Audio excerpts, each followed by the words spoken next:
Hi guys! So, nandito kami ngayon sa Chowky restaurant.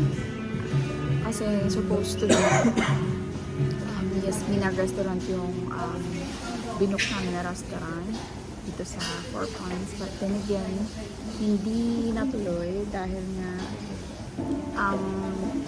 Yasmina hindi available. Close sila at this hour from like 7 p.m.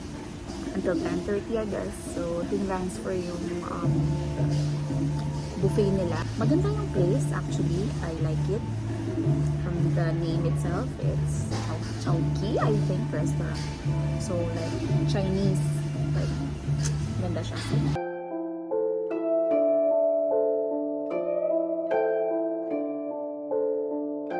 So far, masarap yung pagkain nila. And for the price itself, which is 99 dirhams, dalawa na. Good for 2 persons na kasi nga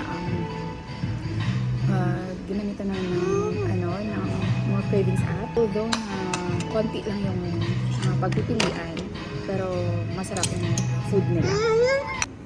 Oh, may special menu sila. Oh. Para lang sa amin. It's chicken, actually. Wow! Looks so tasty. Kain. So this is the place, guys. It's Chiki Chan. Ay! Masarap yung pagkain nila. Sobrang sarap. Yan yung pala, yung timing hour nila. And accommodating, super accommodating ng mga tao. Binigyan pa kami ng free na fish and chicken. It's very nice place.